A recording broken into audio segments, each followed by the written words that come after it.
नमस्कार, मी पंजाब डक. आज आहे 21 जुलै 2026. राज्यातल्या सर्व शेतकऱ्याला सांगू इच्छितो की आज 21 जुलैपासून तर 27 जुलैपर्यंत राज्यात आज बऱ्याच भागामध्ये सगळीकडेच पावसाचा जोर वाढत राहणार आहे, म्हणून हा अंदाज लक्षात घ्यायचा. सांगायचं झालं तर सुरुवातीला विदर्भाकडे वळू. नागपूर, भंडारा, गोंदिया, चंद्रपूर, यवतमाळ, त्याच्यानंतर अकोला, अमरावती, बुलढाणा, वाशिम, हिंगोली ह्या परिसरामध्ये काय होणार, आज दुपारमध्ये रात्रीच्याला काही काही ठिकाणी दुपारनंतर 3च्या नंतरच समजा बऱ्याच भागामध्ये पाऊस सुरू होणार आहे. पण रात्रीच्या मात्र जोराचा पाऊस राहणार आहे, म्हणून हा पूर्व विदर्भ, पश्चिम विदर्भातल्या 11 जिल्ह्यातल्या शेतकऱ्यांना लक्ष द्यायचा.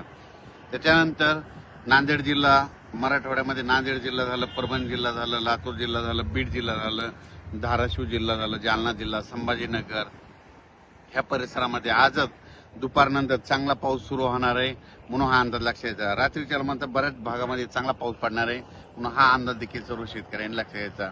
म्हणजे मराठवाड्यामध्ये आज 21 तारखेपासून ते दररोज वेगवेगळ्या भागात 27 तारखेपर्यंत चांगला पाऊस पडणार आहे, म्हणून हा मराठवाड्यातल्या शेतकऱ्यांनी अंदाज लक्षात घ्यायचा. काही ठिकाणी रिमझिम राईम, कुठं थोडा शेतामध्ये पाणी सचल, कुठं पेंडोलता पाऊस पडेल, पण हा पाऊस येणार आहे, म्हणून हा अंदाज शेतकऱ्यांच्या पिकासाठी खूप चांगला राहणार आहे, म्हणून हे शेतकऱ्यांना घ्यायचं. त्याच्यानंतर उत्तर महाराष्ट्रातल्या शेतकऱ्यांसाठी खास करून आनंदाची बातमी म्हणजे नंदुरबार जिल्हा, कारण की तिथं पाऊसच पडला नव्हता. आज तिथं 21 तारखेपासून ते 27 तारखेपर्यंत नंदुरबार जिल्ह्यामध्ये काही काही ठिकाणी मुसळधार पाऊस त्या 5-6 दिवसामध्ये पडणार आहे, म्हणून ही नंदुरबार जिल्ह्यासाठी आनंदाची बातमी. धुळे जिल्ह्यासाठी आनंदाची बातमी, जळगाव जिल्ह्यासाठी आनंदाची बातमी, म्हणून हा अंदाज सर्व शेतकऱ्यांनी लक्षात घ्यायचा. त्याच्यानंतर राज्यात आज म्हणजे बऱ्याच ठिकाणी ठिकठिकाणी चांगला पाऊस पडणार आहे, म्हणून हा अंदाज लक्षात घ्यायचा.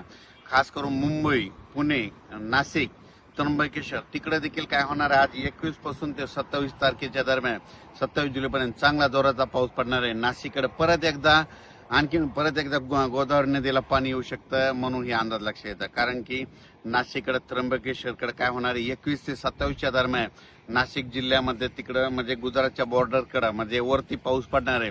पश्चिमेला म्हणजे नाशिकच्या पश्चिमेकडं म्हणजे त्या भागामध्ये पडणार आहे. त्याच्यामुळं परत नाशिककडे चांगला पाऊस सुरू होणार आहे, म्हणून हा नाशिककरांनी देखील अंदाज लक्षात घ्यायचा.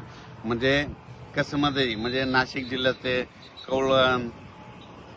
कळवण तालुका, त्याच्यानंतर सटाणा तालुका, त्याच्यानंतर नामपूर सगळ्या भागामध्ये काय होणार आहे, आता ह्या 21 ते 27च्या दरम्यान चांगल्या दररोज वेगवेगळ्या भागात पाऊस पडणार आहे. एका दिवशी सगळीकडे नाही पडणार, दररोज वेगवेगळा भाग धरणार आहे, पण सगळीकडे पाऊस पडणार आहे, म्हणून नाशिक जिल्ह्याच्या शेतकऱ्यांना अंदाज लक्षात घ्यायचा. त्याच्यानंतर इकडं खाली सांगायचं झालं तर संगमनेर, अकोला तिकडे देखील पाऊस चांगला राहणार आहे, म्हणून हा अंदाज लक्षात घ्यायचा. भीमाशंकर, महाबळेश्वर तिकडे देखील चांगला पाऊस पडणार आहे. त्याच्यानंतर पुण्याकडे देखील चांगला पाऊस सुरूच राहणार आहे, म्हणून पुणेकरांना देखील अंदाज लक्षात घ्यायचा. पुण्याकडे जास्त जोराचा पाऊस राहणार आहे, म्हणून आणि पुण्याकडे मात्र रिमझिम ते सुरूच राहणार आहे, म्हणून पुणेकरांना अंदाज लक्षात घ्यायचा. सातारा त्या परिसरात देखील पाऊस चांगला चालू राहणार आहे, म्हणून हा देखील त्यांनी अंदाज लक्षात घ्यायचा. अहिल्यानगरकडे देखील काय होणार आहे, त्या 21 ते 27च्या दरम्यान जे भाग सुटलेला त्या भागात देखील पाऊस पडणार आहे, म्हणून अहिल्यानगर जिल्ह्यातल्या शेतकऱ्यांनी अंदाज लक्षात घ्यायचा. बीड जिल्ह्यात देखील चांगला पाऊस राहणार आहे, म्हणून बीडकरांसाठी आनंदाची बातमी. आणि त्याच्यानंतर सोलापूर जिल्ह्यामध्ये त्या 21 ते 27च्या दरम्यान पाऊस असणार आहे, म्हणून सोलापूर जिल्ह्यातल्या शेतकऱ्यांनी अंदाज लक्षात घ्यायचा. लातूर जिल्ह्यातल्यांनी घ्यायचा. हा पाऊस फक्त काय होणार आहे, एके दिवशी सगळीकडे नाही पडणार, ह्या 7 दिवसामध्ये वेगवेगळा भाग कव्हर करणार, मात्र सगळ्याला पडणार आहे. याच्यानंतर परत काय होणार आहे, 31 जुलै ते पुन्हा 5 ऑगस्टच्या दरम्यान परत पुन्हा एकदा पाऊस सक्रिय होणार आहे, म्हणून हे अंदाज देखील सर्व शेतकऱ्यांनी लक्षात घ्यायचा. कर्नाटक आणि तेलंगणाच्या शेतकऱ्याला सांगू इच्छितो, तुमच्याकडे देखील ह्या 4 म्हणजे 21 ते 27च्या दरम्यान चांगला पाऊस पडणार आहे, म्हणून तुम्ही देखील हा अंदाज लक्षात घ्यायचा. तेलंगणा, कर्नाटक देखील पाऊस राहणार आहे. कोल्हापूरला तर पाऊस सारखा चालूच राहणार आहे, म्हणून कोल्हापूरकर शेतकऱ्याच्या आनंदाची बातमी. पण एक मागच्या अंदाजात सांगितलं होतं, महाबळेश्वरकडे काय होणार आहे, जवळपास आता ह्या 4 दिवसामध्ये 27 तारखेपर्यंत खूप जोराचा पाऊस पडणार आहे. 27च्या नंतर महाबळेश्वरकडला पाऊस देखील कमी होणार आहे, म्हणून हे अंदाज लक्षात घ्यायचा. पण त्याच्या महाबळेश्वरकडे पाऊस पडल्याच्या नंतर जे कोयना धरण आहे, त्या कोयना धरणातलं पाणी मात्र ते कोयना धरण भरण्याच्या याच्यावर राहणार आहे, कारण की कोयना धरण भरू शकतं, ह्या पावसातच भरणार आहे म्हणून हे अंदाज देखील लक्षात घ्यायचा. त्याच्यानंतर राज्यात सांगायचं झालं तर ठिकठिकाणी म्हणजे आज नागपूरकडं, भंडारा, वर्धा, गोंदिया सगळीकडे जवळपास चांगल्या स्वरूपाचा पाऊस सुरू होणार आहे म्हणून हा अंदाज देखील सर्व शेतकऱ्यांना लक्षात घ्यायचा. म्हणून नांदेडकर आज रात्रीच्याला चांगला पाऊस राहणार आहे म्हणून नांदेडकरांसाठी आनंदाची बातमी.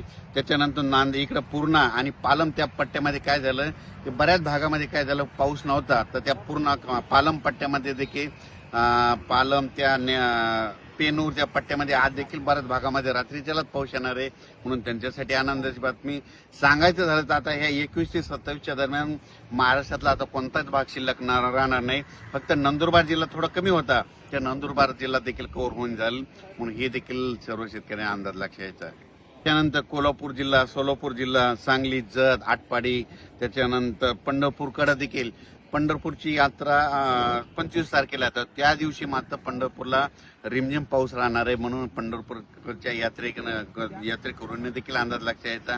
म्हणजे सांगायचं झालं सोलापूर जिल्ह्यात देखील चांगला पाऊस राहणार आहे म्हणून हे देखील सगळ्यांना लक्षात घ्यावं. आज 21 पासूनच जळगाव, धुळे, नंदुरबार त्या परिसरामध्ये आज दुपारनंतर चांगला जोराचा पाऊस, आधी रिमझिम पाऊस सुरू होईल आणि नंतर ते पाऊस वाढत जाईल आणि नंदुरबारकडे मात्र 21 ते 27च्या दरम्यान काही ठिकाणी अतिमुसळधार पाऊस पडणार आहे म्हणून हा अंदाज देखील सर्व शेतकऱ्यांना लक्षात यायचा. सगळ्यात राहिलेलं होतं नंदुरबार जिल्ह्याला एक पाऊस कमी होता, धुळे जिल्ह्यातले काही भाग ते कमी होता आणि मालेगाव, नाशिक ते देखील होता. इकडे रावेरकडे देखील काही भागामध्ये सुटेल होता. आता ते सगळा पट्टा ह्या पावसामध्ये आता 21 ते 27च्या दरम्यान ह्या 5-6 दिवसात निघून जाईल आणि सगळीकडेच पाऊस पडणार आहे म्हणून अंदाज लक्षात घ्यायचा. अचानक वातावरण बदल झाला, परत मी एक मेसेज दिला जाईल. हे पाहू शकता आमच्या इकडले धूळ पेरणीचे कापस असे आणि वखरण्या देखील सुरू आहेत, म्हणजे कामं देखील चालू आहे, पाऊस देखील यायला आहे. मी म्हटलं होतं ना यावर्षी दुष्काळ वगैरे काय पडणार नाही, पिकं चांगले येणार आहे. ज्या वर्षी चिंचाच्या झाडाला खूप चिंचा लागल्या त्या वर्षी शेतकरी मालामाल होता, तसं यावर्षी चिंचाच्या झाडाला चिंचा खूप लागल्या होत्या. जांभळीच्या झाडाला जांभळं खूप लागले होते. ज्या वर्षी जांभळीच्या झाडाला जांभळं खूप लागतात त्या वर्षी शेतकऱ्याला माल खूप होता म्हणून हे लक्षात यायचं.